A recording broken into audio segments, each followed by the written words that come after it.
Good morning students, CCA online education channel में आप सभी विद्यार्थियों का स्वागत है। आज क्लास में बच्चों अपन विभव और विभवांतर के बारे में पढ़ेंगे। विभव और विभवांतर क्या होता है, इसकी डेफिनेशन क्या होती है और इससे संबंधित जो न्यूमेरिकल होते हैं वो किस प्रकार से सोल्व किए जाते हैं। तो बच्चों आज अपन पढ़ेंगे विभव और विभवांतर के बारे में। आज का अपना टॉपिक रहेगा विभव एवं विभवांतर। विभव एवं विभवांतर क्या होता है, अपन सबसे पहले यहाँ विभव की बात करते हैं। तो देखो बच्चों, जो विभव होता है वो एक आवेशित जो सतह होती है, उस आवेशित सतह में विद्युत प्रवाह की दिशा को प्रदर्शित करने का काम करता है। कहने का मतलब अपने को किसी आवेशित सतह में विद्युत के प्रवाह की दिशा की जानकारी विद्युत विभव से मिलती है। अपन ने पहले भी पढ़ा था कि विद्युत धारा जो होती है वो आवेशों का प्रवाह होती है, और जो विद्युत विभव होता है वो एक्चुअल में जो विद्युत धारा प्रवाह है उस प्रवाह को क्या बताती है, किसी आवेश में प्रवाह की दिशा को प्रदर्शित करता है विद्युत विभव। देखो बच्चों, यदि हम किन्हीं दो आवेशित सतहों को संपर्क में लाकर रखते हैं तो ऐसी स्थिति के अंदर उन सतहों के मध्य, उन वस्तुओं के मध्य जो आवेश प्रवाह होता है वो धनावेश उच्च विभव से निम्न विभव की ओर प्रभावित होता है। अर्थात आवेश का जो प्रवाह होता है वो हमेशा उच्च विभव से निम्न विभव की ओर होता है। तो ये दो चीज़ें आपको ध्यान रखने की है कि विभव जो होता है वो आवेशों के प्रवाह की दिशा को प्रदर्शित करता है। किसी आवेशित जो क्षेत्र है उस आवेशित क्षेत्र के अंदर विभव क्या करता है, विभव विद्युत धारा की दिशा की को प्रदर्शित करने का काम करता है। तो यहाँ पर लिखते हैं कि विभव आवेशित सतह में विद्युत प्रवाह की दिशा को प्रदर्शित करता है। ध्यान रखने की बात है बच्चों कि धनावेश हमेशा उच्च विभव से निम्न विभव की ओर प्रभावित होता है। आवेशों का प्रवाह होता है और धनावेश के प्रवाह को ही अपन विद्युत धारा कहते हैं। तो जो धनावेश का प्रवाह होता है वो हमेशा उच्च विभव से निम्न विभव की ओर होता है। ध्यान रखना, धनावेश का प्रवाह है, इसको अपन इस प्रकार लिखते हैं कि यदि दो आवेशित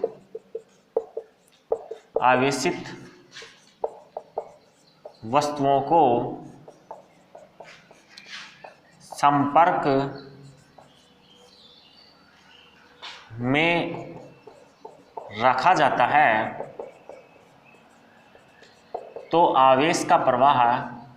तो धनावेश का प्रवाह उच्च विभव से निम्न विभव की ओर होगा। उच्च विभव से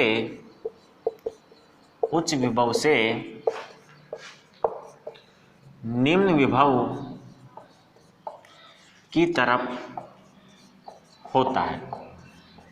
ये ध्यान रखने की बात है बच्चों कि हमेशा जब भी दो आवेशित वस्तुओं को संपर्क में रखा जाता है तो उनमें आवेशों का प्रवाह होता है, धनावेश का प्रवाह होता है। ये जो धनावेश होता है वो हमेशा उच्च विभव से निम्न विभव की ओर प्रवाहित होता है।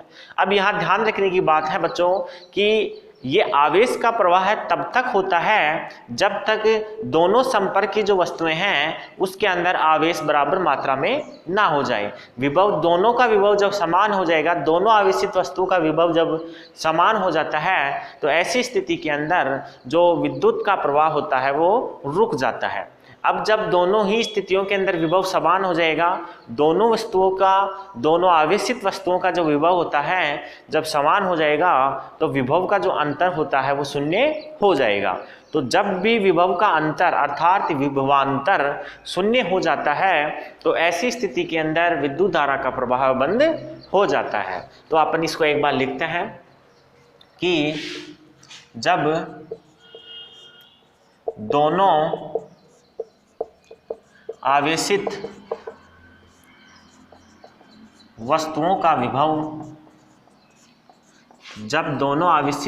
का विभव समान हो जाता है तो विद्युत धारा या विद्युत प्रवाह बंद हो जाता है क्योंकि विभव का अंतर जिसे अपन बोलते हैं विभवांतर, जिसकी चर्चा भी आगे करेंगे, विभवांतर शून्य हो जाता है। तब तक किसी वस्तु के अंदर देखना बच्चों, तब तक ही किसी दो आवेशित वस्तुओं के बीच में आवेश का प्रवाह होगा जब तक दोनों आवेशित वस्तुओं का जो विभव है वो क्या होगा, अलग अलग होगा। दोनों का विभव समान होते ही क्या हो जाएगा, दोनों का विभव समान होते ही उनके जो विद्युत प्रवाह का समय मान है वो बंद हो जाएगा, विद्युत प्रवाह नहीं होगा। इसको आप ऐसे समझ सकते हैं कि आपके जो शुष्क सेल आते हैं, जो बैटरी में काम लेते हो आप, रिमोट घड़ी में भी काम में आते हैं, उनके अंदर दो इलेक्ट्रोड होते हैं, दोनों इलेक्ट्रॉनों का विभव अलग अलग होता है। तो इस स्थिति के अंदर उनमें विद्युत धारा प्रवाहित होती है जब तक दोनों इलेक्ट्रॉनों का जो विभव है बराबर नहीं होता है। दोनों का विभव बराबर होते ही दोनों का विभवांतर शून्य हो जाता है और ऐसी स्थिति में विद्युत प्रवाह बंद हो जाता है और सेल कैसे हो जाते हैं, डिस हो जाते हैं। बैटरी भी इसी सिद्धांत पर काम करती है। तो बच्चों आगे ध्यान दें कि विभव एक्चुअली में होता क्या है, उसकी डेफिनेशन कैसे होती है, ये अपन ने व्यवहारिक जो चीजें हैं विभव की वो समझ ली है। इसकी परिभाषा की यदि हम बात करें तो बच्चों समझने की कोशिश करना, विभव क्या होता है। विभव एक्चुअली में आपके जो विद्युत क्षेत्र होता है, उस विद्युत क्षेत्र के अंदर जैसे अपन ये मान के चलें कि अपना जो विद्युत क्षेत्र है वो ये है, ये जो मैंने गोला बनाया है वो अपना विद्युत क्षेत्र है। इसका बाहर से, इसके बाहर जो भी क्षेत्र बचा है इस गोले के अलावा, उसको अपन इसका बाह्य क्षेत्र परिवेश है। इस परिवेश के अंदर यदि कोई आवेश उपस्थित है, कौन सा हो, वो धनावेश हो और एकांक धनावेश उपस्थित हो और वो अनंत पर स्थित हो, परिवेश के अंदर वो कहाँ पर स्थित हो, अनंत पर स्थित हो, तो उस अनंत पर स्थित एकांक धनावेश को इस विद्युत क्षेत्र में किसी बिंदु तक लाने में जो कार्य किया जाएगा वह कार्य उसके विभव के बराबर होगा। ध्यान रखना बच्चों, इसकी डेफिनेशन के बारे में हम बात कर रहे हैं। तो ये आपके एकांक धनावेश है। ये एकांक धनावेश कहाँ पर स्थित है, अनंत पर स्थित है। इस अनंत पर स्थित इस एकांक धनावेश को इस विद्युत क्षेत्र के अंदर ये कोई बिंदु है ए, इस बिंदु तक लाने में किया गया कार्य इसके विभव के बराबर होगा। तो विभव की डेफिनेशन ये होगी बच्चों कि एकांक धनावेश को अनंत से विद्युत क्षेत्र में लाने में किए गए कार्य के बराबर विभव का मान होता है। तो इसकी डेफिनेशन को अपन यहाँ नोट करें तो इसको एक बार साफ कर लेते हैं और यहाँ इसकी डेफिनेशन लिखते हैं। याद रखना बच्चों कि एकांक धनावेश को अनंत से किसी विद्युत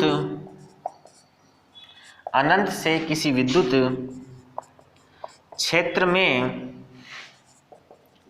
विद्युत क्षेत्र के किसी बिंदु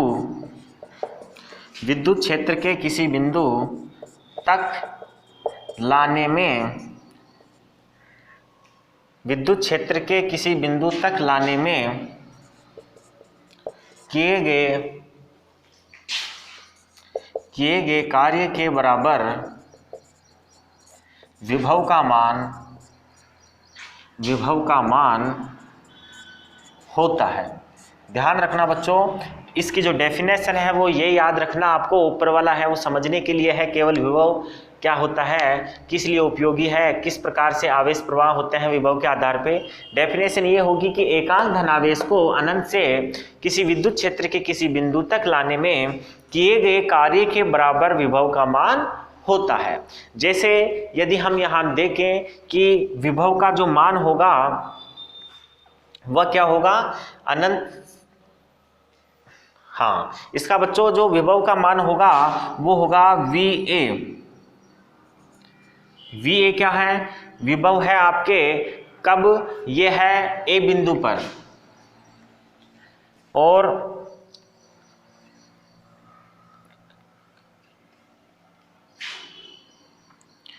ये है V अनंत,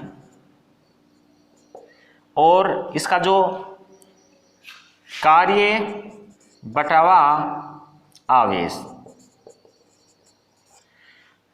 इसको अगर हम सूत्र के हिसाब से प्रदर्शित करें तो ये हो जाएगा बच्चों VA माइनस V इंफिनिटी बराबर, कार्य को अपन W से प्रदर्शित कर देंगे और आवेश को Q से। तो ये फॉर्मूला अपना बन के आएगा यहाँ पे विभव का। यहाँ पे आपको ध्यान रखना है कि यदि अनंत पर जो विभव है वो शून्य है, यदि मैं यहाँ लिख दूँ, यदि इसको इधर लिख लेते हैं अपन, यदि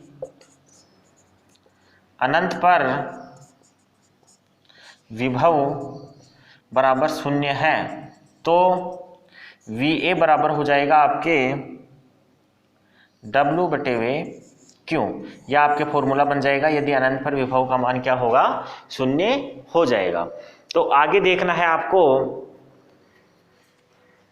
कि ये जो W है ये Q है, ये W कार्य है और Q क्या है, यहाँ पे आवेश का मान है। इसका आप स्क्रीनशॉट लीजिए, फिर अपन इसके मात्रक की चर्चा करते हैं।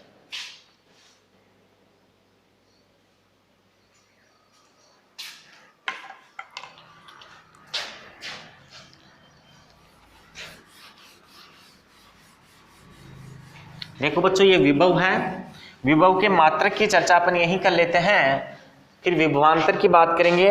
विभव और जो विभवांतर है उन दोनों का मात्रक एक ही होता है।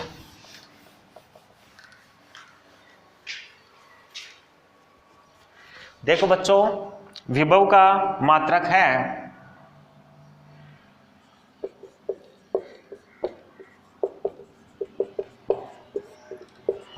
विभव का मात्रक क्या होता है। देखो बच्चों यहाँ अपन देखते हैं कि विभव का पहले फॉर्मूला अपन यहाँ लिखते हैं, फिर उस फॉर्मूले से उसका सूत्र सॉरी इसका मात्रक लिखेंगे। तो देखो आपके विभव जो आया था वो आया था V बराबर W बटे वे Q। अब यहाँ अपन कार्य है, W का मतलब है कार्य, Q का मतलब है आवेश।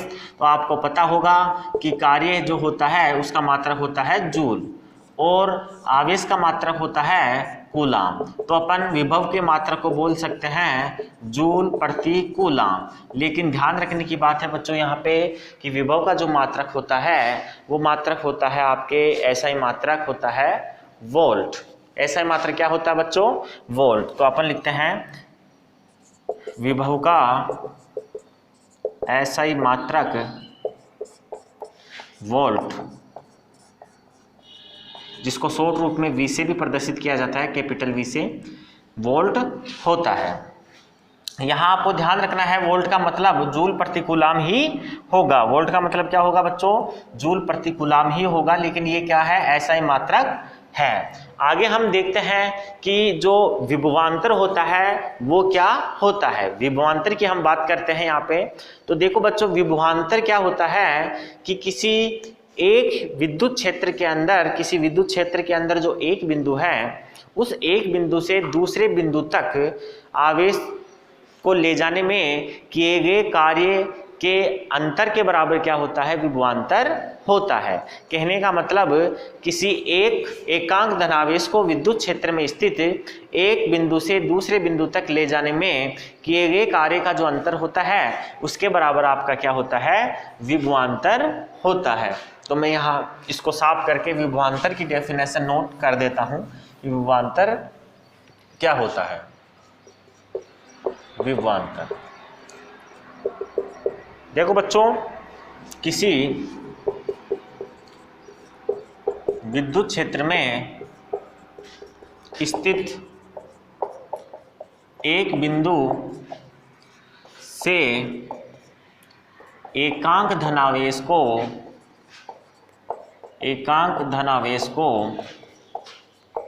दूसरे बिंदु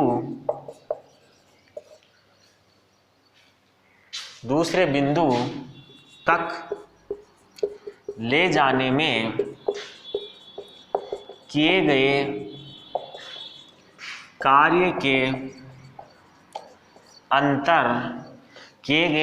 का अंतर विभवांतर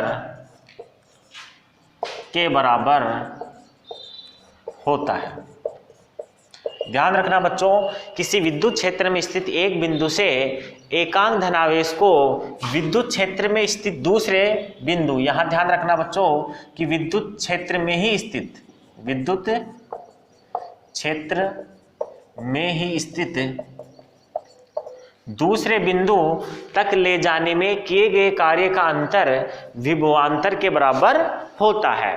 अर्थात किसी विद्युत क्षेत्र के अंदर, जैसे अपने ये विद्युत क्षेत्र है, इस विद्युत क्षेत्र में बिंदु ए ये है और बिंदु बी ये है। यहाँ से एकांक धनावेश है अपना, इस एकांक धनावेश को यदि बिंदु बी तक यहाँ तक ले जाने के लिए जो कार्य किया जाएगा, उस कार्य के अंतर के बराबर अंतर का जो मान होगा वो विभवांतर के बराबर होगा। और जबकि अपन विभव के बारे में बात करें तो विभव में अपन ने क्या किया था, आवेश को अनंत से लेके विद्युत क्षेत्र में आए थे। ये अनंत है और इस अनंत से कहाँ लेके आए थे, विद्युत क्षेत्र में आवेश को लेकर आए थे। उस दौरान जो कार्य किया गया था उसका जो अंतर था वो आपके क्या था, विभव था। तो इन विभव और विभवांतर को अच्छे से समझना। विभवांतर के अंदर केवल विद्युत क्षेत्र में स्थित एक बिंदु से दूसरे बिंदु तक ले जाने में ही जो कार्य किया जाता है उसका अंतर होता है, जबकि विभव में अनंत से किसी एकांक धनावेश को लाने में किए गए कार्य का अंतर होता है। तो इसको आसानी से समझ लेना आप। इसका भी मात्रक वही होता है जो आपके किसका होता है, विभव का होता है, वही मात्रक किसका होता है, विभवांतर का। दोनों एक ही चीजें होती हैं, केवल समझने के हिसाब से दोनों में अंतर है। डेफिनेशन मैंने आपको बता दी है। आगे बच्चों अपन देखते हैं कि 1 वोल्ट जो होता है उसकी डेफिनेशन क्या होगी। परिभाषा है आपके 1 वोल्ट की परिभाषा। 1 वोल्ट की परिभाषा, पहले अपन फॉर्मूला लिखते हैं बच्चों। इसका यदि हम फॉर्मूला निकाल के देखें बच्चों तो वो आएगा आपके VA माइनस VB बराबर W/Q। वही फॉर्मूला बनेगा। VA जहाँ पर A है, बिंदु A पर जो विद्युत विभव है वो, और B पर विद्युत विभव, और ये क्या हो गया, कार्य बटे हुए जो ये कार्य है और ये क्या है आपके आवेश है। वही सूत्र होगा विभवांतर वाला ही। हम 1 वोल्ट की बात कर रहे हैं तो वोल्ट के लिए अपन फॉर्मूला लिख लेते हैं कि ये आपके फॉर्मूला होता है V बराबर W/Q होता है। अब देखो बच्चों, V की वैल्यू 1 कब हो, जब W की वैल्यू 1 हो और Q की वैल्यू भी 1 हो। W और Q की दोनों की वैल्यू 1-1 होने पर V की वैल्यू 1 हो जाएगी। इससे यदि हम डेफिनेशन इसकी निकालें तो इसकी डेफिनेशन इस प्रकार होगी कि विद्युत क्षेत्र के अंदर एक कूलाम आवेश को एक बिंदु से दूसरे बिंदु तक ले जाने में यदि 1 जूल कार्य किया जाता है तो ऐसी स्थिति के अंदर विभवांतर का मान 1 वोल्ट होगा। समझ में आ गया? तो मैं लिखता हूं यहाँ पे आपको कि किसी विद्युत क्षेत्र में 1 कूलाम आवेश को एक बिंदु से दूसरे बिंदु तक ले जाने में यदि 1 जूल कार्य किया जाता है तो विभवांतर 1 वोल्ट होगा। अब समझ में आ गई होगी आपको ये डेफिनेशन कि किसी विद्युत क्षेत्र में एक कूलाम आवेश को एक बिंदु से दूसरे बिंदु तक ले जाने में यदि 1 जूल कार्य किया जाता है तो ऐसी स्थिति के अंदर आपके जो विभवांतर होगा उसका मान 1 वोल्ट होगा। अब बच्चों अपन बात करते हैं उस उपकरण की जिस उपकरण के द्वारा विभव या विभवांतर को मापा जाता है। तो अपन यहाँ देखते हैं कि कौन सा उपकरण है वो जिसके द्वारा अपन इसको नापते हैं। तो बच्चों उस उपकरण का नाम है वोल्टमीटर। ध्यान रखना वोल्टमीटर वह उपकरण होता है जिसके द्वारा विभव और विभवांतर को मापा जाता है। तो यहाँ अपन लिख देते हैं कि वोल्टमीटर द्वारा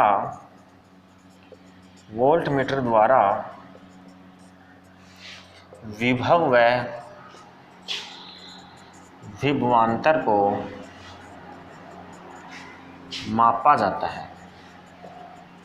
ये उपकरण है बच्चों जिसके द्वारा विभव और विभवांतर की जो मान है वो परिपथ से ज्ञात किए जाते हैं। इसमें ध्यान रखने की बात है बच्चों कि हमेशा विद्युत परिपथ के अंदर जो वोल्टमीटर होता है उस वोल्टमीटर को हमेशा विद्युत परिपथ में समांतर क्रम में लगाया जाता है। ध्यान रखने की बात है वोल्टमीटर को हमेशा विद्युत परिपथ में कौन से क्रम में लगाया जाता है? समांतर क्रम में लगाया जाता है।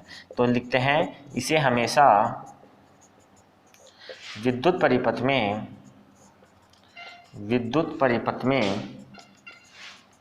समांतर क्रम में लगाया जाता है। ध्यान रखने की बात है कि विद्युत परिपथ के अंदर वोल्टमीटर को हमेशा कौन से क्रम में लगाते हैं? समांतर क्रम के अंदर उसको लगाया जाता है। तो आप इसका स्क्रीनशॉट लीजिए, फिर बच्चों अपन आगे स्टार्ट करते हैं।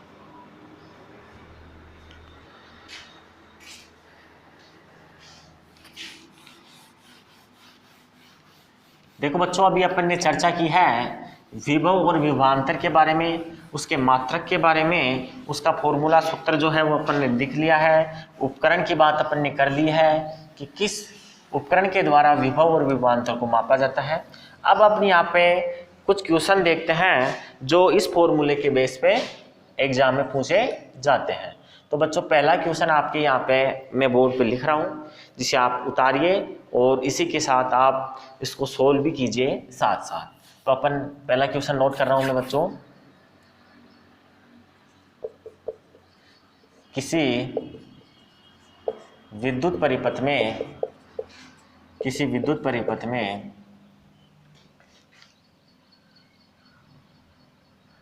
5 कूलाम आवेश को एक बिंदु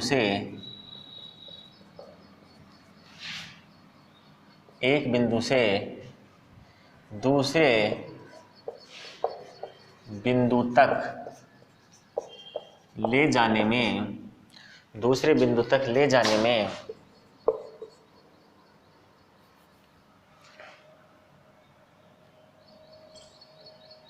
50 जूल कार्य किया जाता है। तो बताइए इस परिपथ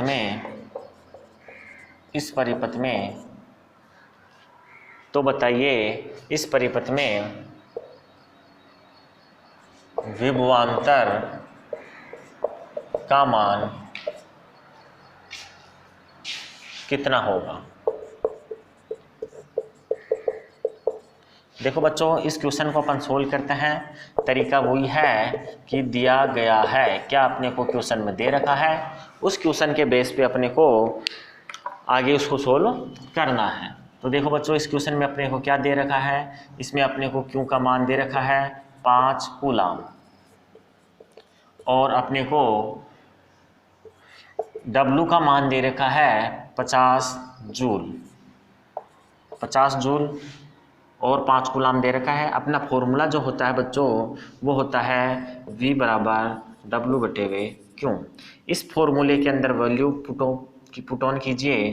तो यहाँ लिखते हैं 50 क्यों की जगह 5 और इसको जब सोल्व करेंगे तो यहाँ पे आएगा 10, तो इसका आंसर आ जाएगा 10 वोल्ट। 10 वोल्ट। इसको आप ऐसे भी या फिर कैपिटल लेटर में भी लिखे प्रदर्शित कर सकते हैं। यह आपका आंसर आ गया है। इसको आप सोल्व कर सकते हैं। एक और क्वेश्चन बच्चों अपन यहाँ देखते हैं कि 20 वोल्ट विभवांतर के दो बिंदुओं, 20 वोल्ट, क्वेश्चन 2 है अपना, 20 वोल्ट विभवांतर, 20 वोल्ट विभवांतर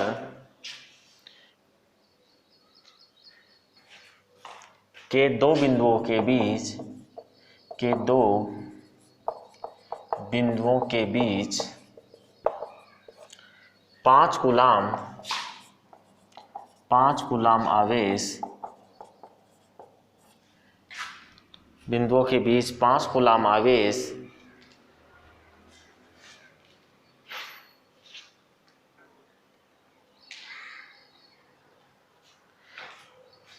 ले जाया जाए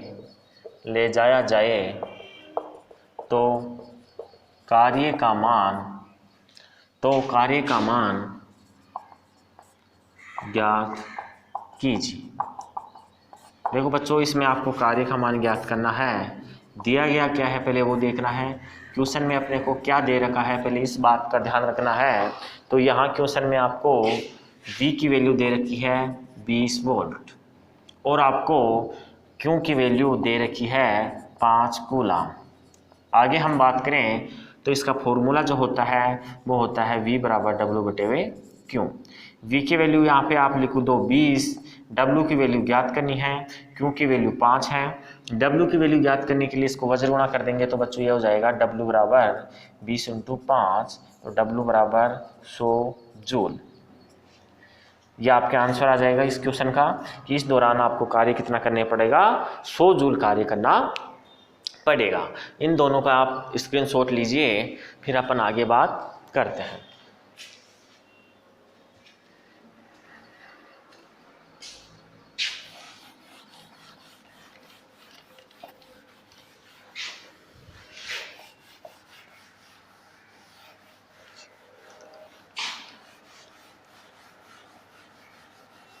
देखो बच्चों, अब अपन आगे देखते हैं कि विद्युत परिपथ जो होता है उस विद्युत परिपथ के अंदर जो प्रयुक्त कुछ आपके उपकरण होते हैं उन उपकरणों के नाम और उनके संकेता कौन कौन से होते हैं उसके बारे में अपन यहाँ थोड़ी चर्चा कर लेते हैं। तो अपन यहाँ हेडिंग लिखते हैं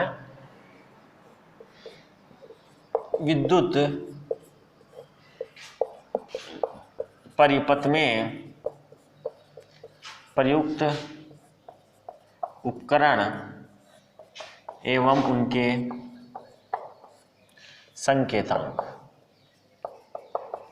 विद्युत परिपथ में जो उपकरण प्रयुक्त होते हैं बच्चों, उन उपकरणों के संकेतांक क्या होते हैं और उनके नाम क्या क्या होते हैं इसके बारे में अपन यहाँ सारणी बना के देखते हैं।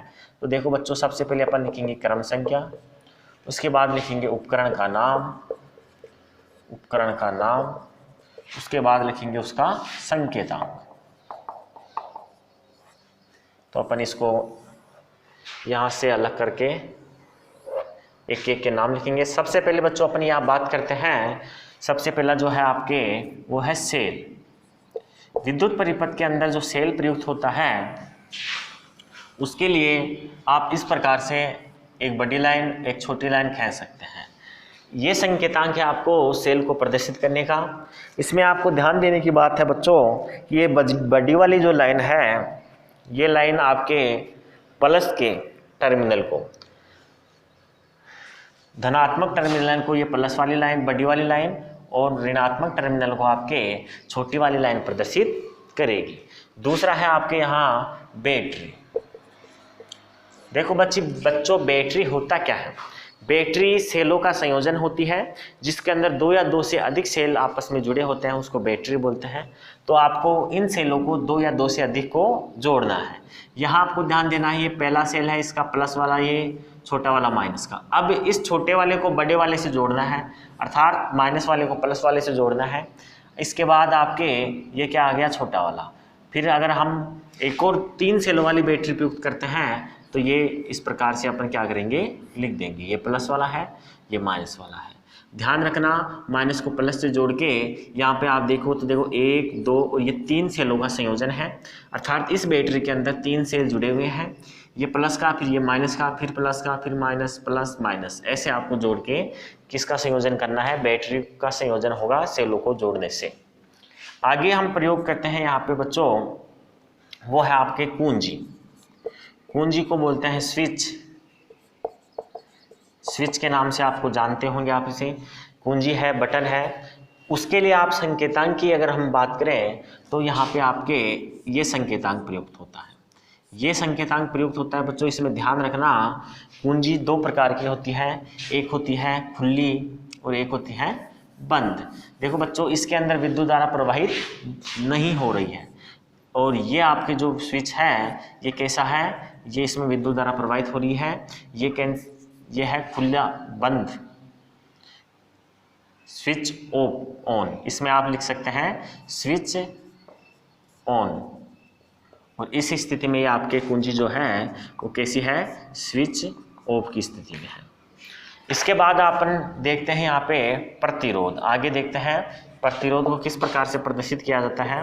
प्रतिरोध जो होता है उसको परिपथ में प्रदर्शित करने के लिए ऐसे एक लाइन खींच के जिगजैग लाइन खींच दी जाती है।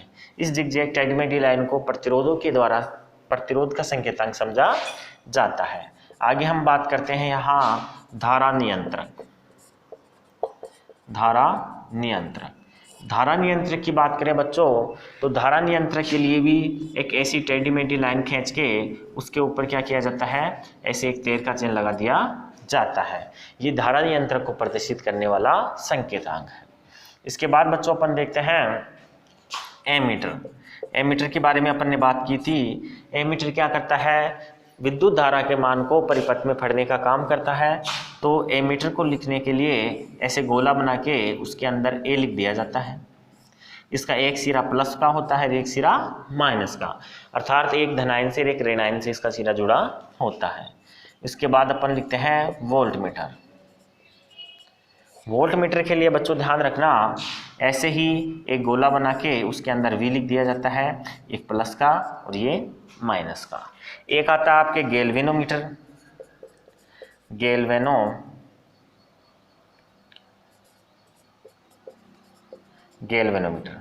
गैल्वेनोमीटर को प्रदर्शित करने के लिए ऐसे ही जी लगा दिया जाता है, ये प्लस का है और ये माइनस का है। इसके बाद है बच्चों आपके लोड या स्विच, लोड या बल्ब। बल्ब या लोड को प्रदर्शित करने का तरीका बच्चों ये होता है, इस प्रकार से लोड या बल्ब को प्रदर्शित किया जाता है।